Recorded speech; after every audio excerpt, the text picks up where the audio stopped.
Welcome to another edition of Let's Talk. I'm your host, Andrew James, and it's my honor and privilege to have with us in studio via Zoom Captain Venessa Kelsick. Thank you, Andrew. Thank you for having me. It's a pleasure to be on the show. Well, I'm excited, and I should say this is the first and perhaps the last that I'll ever have an opportunity to interview a captain. And not Hopefully just not. a captain from McKenzie High School. Can we start off by you telling us a little bit about yourself and your experience at McKenzie High School, please? Okay, well, as Andrew just said, my name is Venessa Kelsick, but everyone would have known me at Mackenzie High School as Vanessa Lovell. Kelsick is my married name.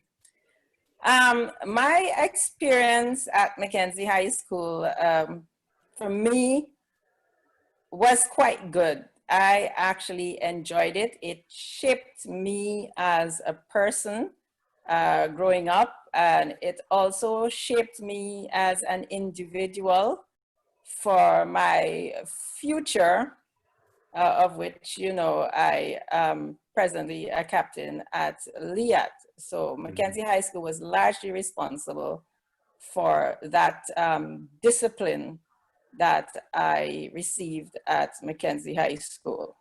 I attended Mackenzie High School from 1989 to 1994 to fifth form. Then I entered sixth form up to 1995, but unfortunately, because of lack of finances, I had to quit. But of course, that didn't stop me. So I'm here. Very good. Nice story. Can you tell us about your favorite teacher, or if at all possible, if you can remember, what was one of your favorite subjects at Mackenzie High School? Well, I'm not going to tell you who my favorite teacher was. Okay. Why is it because you No, have a that's my lot or you didn't secret. have any? I did, but my favorite teachers, I guess, went along with how well I was doing in the subject. Right. But I will give you a hint. My favorite subjects were principles of business, Okay. mathematics, and principles of accounts. Um, Mr. Cormana was a very feared math teacher. However, I made sure I worked to get into his class. I really wanted to be in his class because he was really good at math. So I will give him a heads up for that. Mr. Small used to teach me principles of accounts. So I'm going to call those two names. But I had other teachers that I really liked. Miss Boxell in Form 1. I used to be her teacher's pet. Right. So, but I had a lot of teachers that I liked. So I can't really say I had really one favorite teacher. Okay, excellent. I know we don't have a lot of pilots coming out of Mackenzie High School, so and if I may, I don't know of any other female pilots coming out from Mackenzie High School. So I do see this as an honor and a privilege, and I think it's a major milestone for the school in itself. What would you say is something that you learned from Mackenzie High School, a major takeaway, if I may, that has shaped you to become the great professional pilot you are today? How has Mackenzie High School prepared you for the real life of work, it being that you're a professional captain with Leanne? I think more important for me, or I should say most important for me, Mackenzie High School has or had a high discipline value. Everything, little or big, you had to be disciplined in it from the way you dressed to the way you represented the school when you were out in public. It was mandatory that you represent the school well. That being said, I learned a lot of discipline. Discipline is necessary for the type of job that I am in. Right. in terms of, I think, unfortunately for the Caribbean, the value of time is lacking. And that is one thing that Mackenzie High School ensured, that you had to maintain good time management.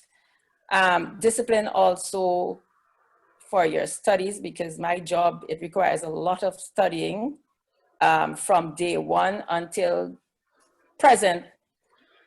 You have to be continually studying. There was one time when we changed over to from dash 8s to ATR, the amount of manuals required for studying, it's somewhere to the tune of 30,000 pages. And you have to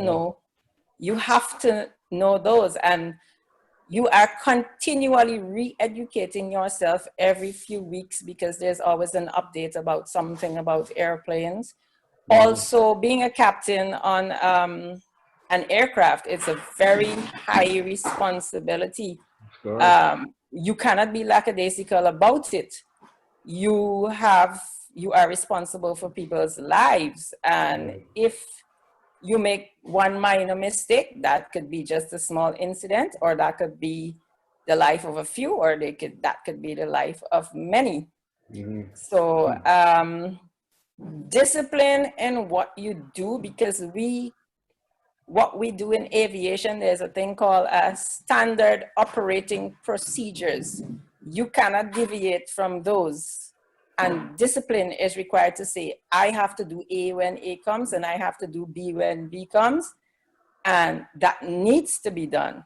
So, and if you don't do that, that can cost you your license or lives. So that was very one important aspect from Mackenzie High School, which I'm thankful for. So as a pilot, I guess the takeaway is that it's important that you follow your SOPs. Correct. All right. I always wanted to become a pilot. I used to be fascinated by saying, "Good evening, ladies and gentlemen. This is your captain speaking from the cockpit." Well, it's not too late. It's still not too late. You can still learn to fly a plane. I'm too old for that. I think so. May not be carrying too many passengers, but it's not too late. Okay, well, we'll see. Perhaps we'll talk later on about that. If you don't mind, can you give us a little sample? Can you just pretend as though you're in a cockpit and give us a shout out? I'll try, since I haven't flown so long since COVID put us on the ground. Give us a sample. I would say, good afternoon, ladies and gentlemen. Welcome aboard Liat SH309. This is your captain speaking. Shortly, we'll be taking off. After we take off, we'll be heading in a southerly direction, climbing to a cruising altitude of 15,000 feet. Once we've leveled off, we'll give you an update of your estimate and the updated weather conditions. Do sit back, relax, and enjoy your flight. You know what? I'll fly with you anytime. Thank you. I like that. I had a few years of practice for being a flight attendant. One of these days we'll be flying together. Yes. I hope so. Oh, gosh. Last question. What do you think we can do as a group to influence change in the life of a student at Mackenzie High School? The reason why I am here, I was fortunately a recipient of a small amount, whether it be how small it is, it was still very a grateful gesture from the Alumni Association. It helped me in some way, because growing up, I grew up very poor. Actually, I lived in Comaka until I was 10 years old. My first examination did not allow me to go to Mackenzie High School. They did not assign me a school. So I went to Mackenzie Primary, and then I passed at a very, on top of the all the schools at Linden, I had the highest marks. But even that, it was still a struggle. And that little monetary donation helped me. Also, I don't think it's only monetary donations that will help students. I think students need to be given the assurance or examples like myself and a whole lot of other students coming from McKenzie High School, that regardless of your growing up status, that poverty does not really determine where you go. You determine where you go. You have your choices. I was fortunate to get into the McKenzie High School, and I told myself I would make the best of it. I took in every education I was given. And I said, that is my ticket out of poverty. And it was. There will be times where you think because of where you are or where you came from, you cannot achieve. For me, growing up, I was dared to dream that I would even become a pilot. So I think we can give back